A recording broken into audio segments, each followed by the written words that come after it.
पुराने ज़माने में लोगों को बेवकूफ़ बनाकर माल बटोरने के लिए एक जमात हुआ करता था। इस जमात से वाबस्ता लोग ठग कहलाते थे। इन्हीं ठगों का एक वाक़या है कि एक देहाती दुम्बा खरीदकर अपने घर जा रहा था। दुम्बा एक जानवर होता है जो बकरे की शक्ल का होता है। चुनांचे 4 ठगों ने उसे देख लिया और ठगने का प्रोग्राम बना लिया। चारों ठग इसके रास्ते पर कुछ फासले से खड़े हो गए। वो देहाती कुछ आगे बढ़ा तो पहला ठग इससे आकर मिला और बोला, भाई ये कुत्ता कहाँ लेकर जा रहे हो?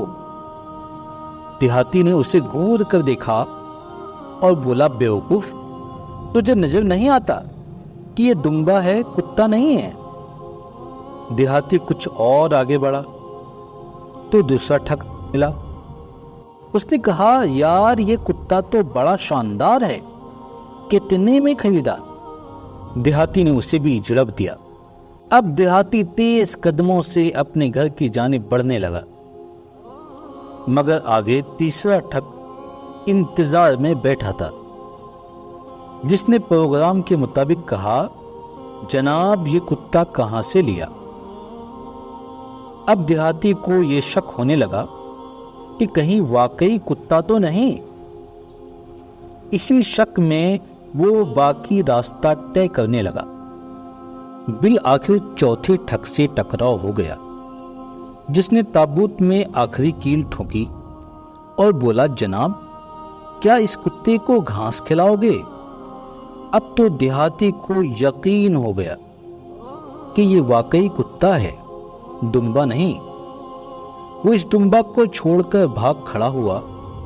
यूं इन चारों ठगों ने दुम्बा ठग लिया।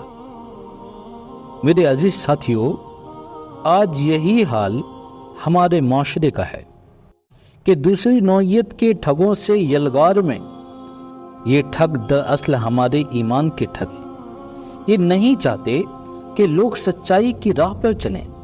ये ईमानदारी के खिलाफ इतनी दलीलें देते हैं कि एक ईमानदार आदमी मसलहत पसंदी का शिकार हो जाता है। ये नाजायज़ मनफात यानी फ़ायदे को हक साबित करके दूसरे लोगों को भी इस तरह के बुरे काम में मजबूर कर देता है। ये इबादत को रसूमात बनाकर लोगों को खुदा से दूर करता है।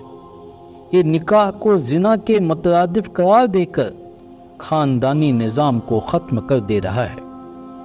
ये हवस को मोहब्बत का नाम देकर नौजवान नस्ल को गुमराह करते हैं।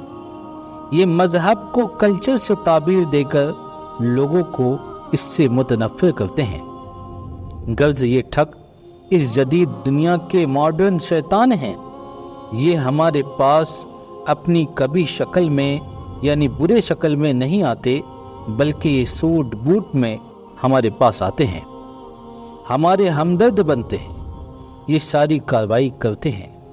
इस पूरी सूरत हाल से बचने के लिए एक सालेह मोमिन को 2 तदबीरें इख्तियार करनी चाहिए। एक तो ये है कि वो हक़ व बातिल के मेयार को अवामुन्नास की राय से अख्ज़ करने के बजाय वही और मुसल्लमे अखलाकी उसूल से अख्ज़ करे। यानी मतलब ये है कि इस तरह के ठगों से बचने के लिए हमें 2 तदबीरें इख्तियार करनी चाहिए।